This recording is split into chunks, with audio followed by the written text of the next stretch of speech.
welcome to Leaving CrazyTown with Finn and Sarah. Hi, everybody. Welcome to Leaving CrazyTown. Finn, what are we going to discuss today? We're going to talk about being transgender in recovery. Awesome. Transitioning out loud in recovery. Awesome. Yeah. All right. All right. So where would you like to start? What would you like to, do you want to just talk about the experience of transitioning out loud in recovery, and then we'll talk about the challenges? And Well, first I'll just say that Okay. I'm transgender. Yep. And that I was in recovery for a few years, presenting female before I transitioned to male. And I did all that surrounded by the same people in recovery, as well, some new people.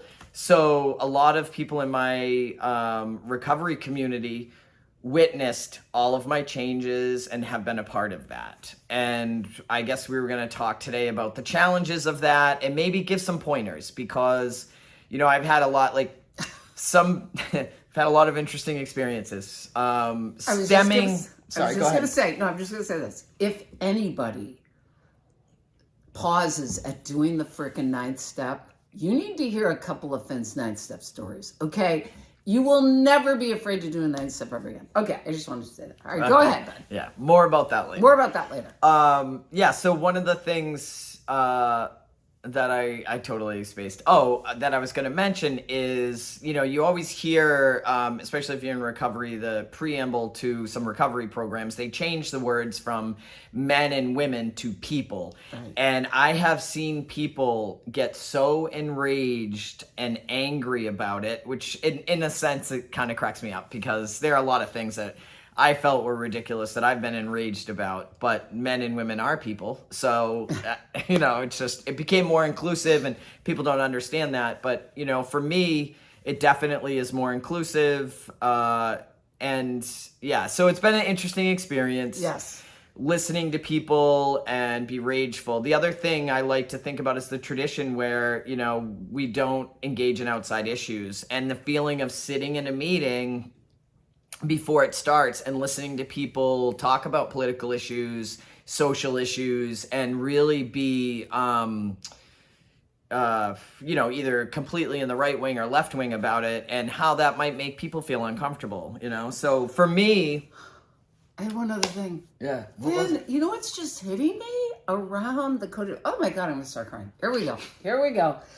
So how this relates to codependency to me is the whole core of codependency recovery is being who you are. Mm-hmm. And when we look back to when you really started to think about transitioning, this is what we were discussing in a codependency group.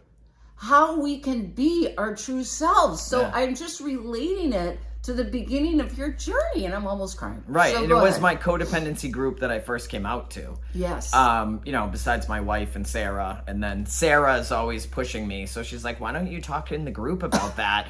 It'll encourage others, and I'm like, I'd rather die, but I did it. Right. You know, I can always muster up a little energy to share who I am and be open about it if it's going to help other people. You know, that's what I learned in my program.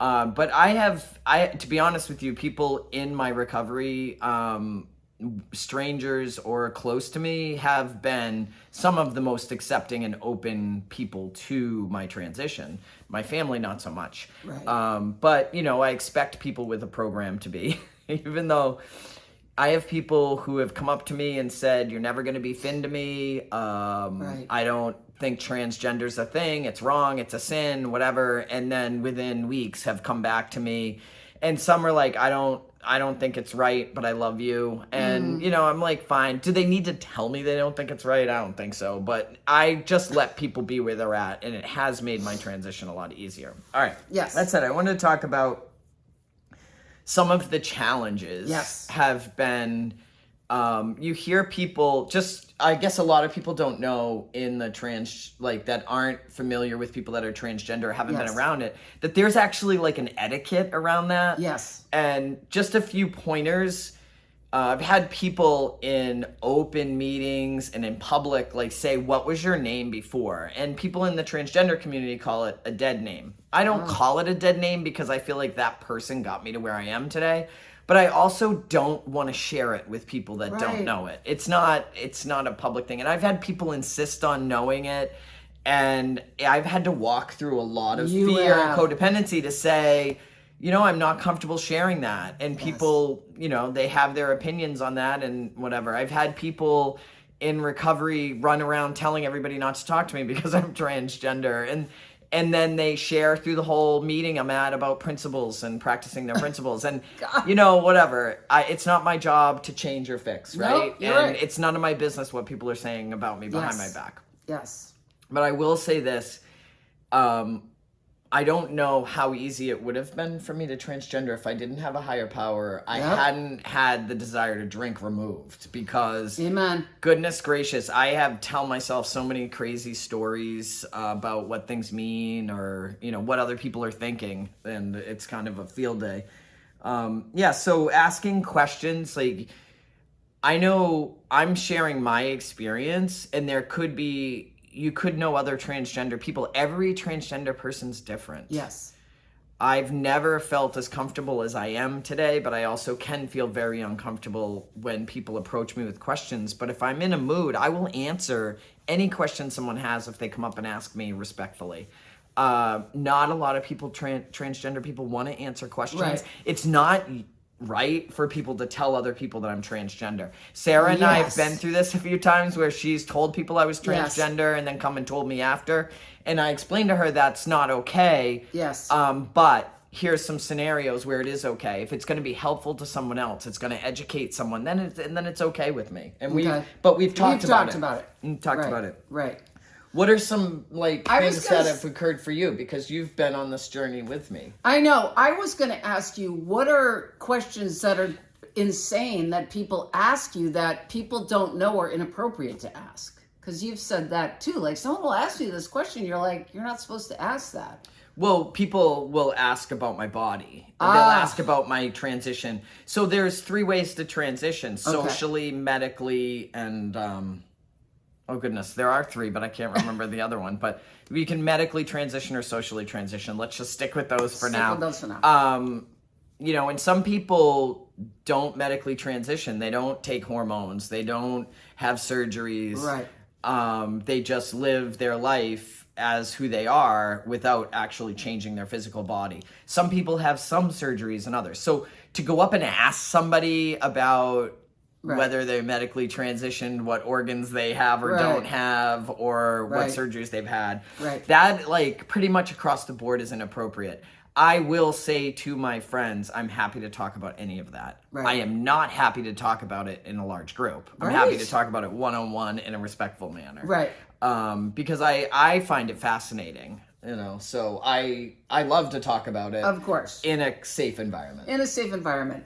Yeah, I mean, the thing with the pronoun, I know, the thing with my relationship with Finn is, to me, I don't see him as the person he was before, because when I met him, literally, he started transitioning pretty quickly. So I just see him as Finn. Didn't have a relationship for 30 years. Well, it's interesting because... So it's different. And people, though, that have had relationships with me, I'm at 56, people that have known me 50 years...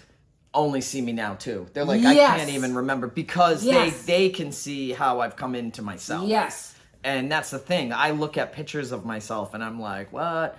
So the other thing is people will, I don't know what everybody's preference is. My preference, if you talk about me pre-transition and coming out, I still want people to use the name Finn. Yes. Which Sarah does. Still want you to use he, him pronouns. Yes. Some people don't realize that. So they start talking to me using my old name. And it's not really comfortable. So, but everybody's different. I can't speak for others. Right, but the pronoun thing, I just want to say that caused a lot of conflict for a while, and I know some people have struggled with that, so maybe they have someone in their own lives. Why is it so important just for the general people to know? Well, it's interesting. I do tell people, because, I have friends, they end up feeling so bad. I use the wrong pronouns sometimes when I'm talking about myself, which is funny. I don't do it very often, but I can appreciate that somebody who's been calling me a she or her for 50 years might struggle to transition that. But it is very uncomfortable, and I so appreciate when anyone that's in my life pauses for a minute before they speak about me, because if it's all of my friends who know I'm transgender and they misgender me or they use the wrong pronouns, it feels uncomfortable and it makes me feel icky, but it's not as uncomfortable as if it's mixed company. So especially in a meeting. So I'm in a recovery meeting. I might have a friend or two friends there. They might share and say something like on my anniversary, and there's 30 people in the room that don't know I'm transgender. They're either going to think the person who's speaking is crazy, or I have just been outed as transgender. And that's really uncomfortable. It just makes me feel uncomfortable on many levels. But I also understand that we're human beings. And well, you know what, to me, we might have to do 2 episodes because we have too much to talk about for this, because I have so many questions now. One thing you shared with me, and also a mom of a woman, transgender female, who I talked to, explained to me, is this, which to me, I think I didn't know this, and I think it's so important for people to know this, is the fear that God, I'm going to cry again. The fear that someone who's transitioned has of being found out in, like, with strangers or mixed company, because literally you can be hurt. I mean, people are killed. So, and I'm yelling, but I didn't get that severity of the fear. And can you speak to that at all? Because that's a huge one, like with friends of mine's daughters, and that, oh my God, what if they're discovered in someone who, like, hates a transgender person? They could harm them. Yeah. You know what I mean? I've heard of people being, killed, but beat up that's what I mean. In the bathroom too, like different things. Like transgender people only want to use the bathroom. They don't want to, like, do anything weird in there. Yeah, so that fear, it's interesting that you were talking about it, because initially I was thinking about the fear of, so growing up and knowing, or like, I didn't know I was transgender because I didn't have the words for it, but I felt defective, and I couldn't figure out why I didn't fit in this group that I was assigned to. And I remember being told that I was a girl, and not, like, I didn't understand, and literally like my life ended then. And so, and then trying to keep the fact that I'm defective a secret for 50 something years, and then coming out, right? So not only is there this fear of external stuff, if you've been experiencing fear your whole life of people seeing you're defective, and somebody, even though, like, we work through it, it's a work in progress. Like, how many people had fear of abandonment and thought, oh, it's resolved, and then all of a sudden you're in fear of abandonment. So feeling defective didn't just dissipate when I came out. And when somebody misgenders me or outs me, that they're exposing that stuff that I hid for so long without my permission in a situation that might be unsafe. And then on top of that, there is the violence. And clearly, you'd have to be, like, living in a cave to not notice the what's going on, the nature in the world around people with transition, and the fear, and, you know, all the backlash and trying to shut people down. So that's the other thing. Oh my gosh. Did I answer your question? Yeah, that totally answered my question, because I was gonna also, so the next question was, and maybe you've already answered this, what are the specific challenges you still have today? One thing I do want to add about transitioning is the awareness that I used to go to meetings for women in Big Book Step Study, and not going there anymore. And then, so having this, like, female community in AA, because they always say men with men and women with women. And then the period of an early transition of not feeling like I had a space in AA. I didn't have a group, you know. That's right. There are tons of men have been so welcoming to me, and I sponsor men now. I don't sponsor women anymore. But there was this transition period where I was feeling a little out in the wind, not feeling like I belong anywhere. Which is, you know, back to the people thing, which is why people's nice, because if you've got, you know, if you don't identify as female, but then you have all these men saying that you're not a man and you don't belong, like, where do you belong if you can't go to open AA, at least, you know, with the preamble or whatever? I don't know. It just, it depends on how, you know, how I'm feeling in the day, whether I feel comfortable or not. But as I've been in the program as a man longer, like outwardly, then it's gotten more comfortable. But yeah, it is a transition. So I don't know how much we're gonna cut out, but it's really long now. But I will talk about when in the beginning Sarah talked about amends, and I was writing for the second time during my transition, and I went on a transgender AA meeting, and I heard a man talk about going to make an amend to his landlord.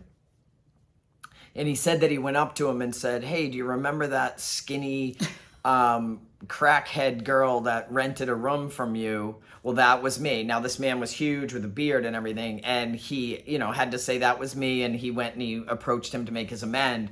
And it was in that single moment that I realized I was going to have to go back to some exes and people, even my hockey coach who fought when I was a child to have a girl on the men's team, the boys team. Yes. I had to contact and make an amends as Finn. And I got to tell you, as it was downloading into my brain, the awareness that that's what I was going to have to do, I was like, why on earth did I decide to write again? Sheer terror. But I will say this, my amends are complete. And I did face all those people, and they were pretty epic. Absolutely. Yeah, those amends were pretty amazing. Yes. All right. So, I think that's probably it for now. We're going to wrap it up, and we're going to do... Yeah, I'm not going to say that about future episodes. What I want to say is this. I'm so grateful for Finn. I'm so grateful he discussed this today. I feel this is like one of our most vulnerable, awesome episodes. And healing from codependency is loving yourself, accepting yourself, giving yourself permission to be who you are, and really get in touch with what you need, with what you want, and how you want to express yourself. That's what healing from codependency is about. It's no longer needing other people outside of you to tell you who you are. So that's what we're about. We're about encouraging, supporting, and loving people into being themselves. And I had to walk through transitioning and deciding to transition, even though my wife wasn't 100% sure she was on board with it. That's right. We talked about it, and we both had fear about whether or not we'd still want to be together. I mean, ultimately, after I started transitioning, she passed away, but it was a very pivotal moment for me to go to her and say, I need to do this, whether we're going to be together or not. Yes. And she was on board with my decision. But I was really scared because there's this one person that I love so much. And but I got to say, take a chance on yourself. Yes. I hear from a lot of people, I'm in an unhappy marriage. I'm not happy with this. I'm not happy with that. And fear has them crippled. We have one chance at being happy. Amen. Take it. Take it. We're leaving CrazyTown. Fasten your seatbelt. We're out of here.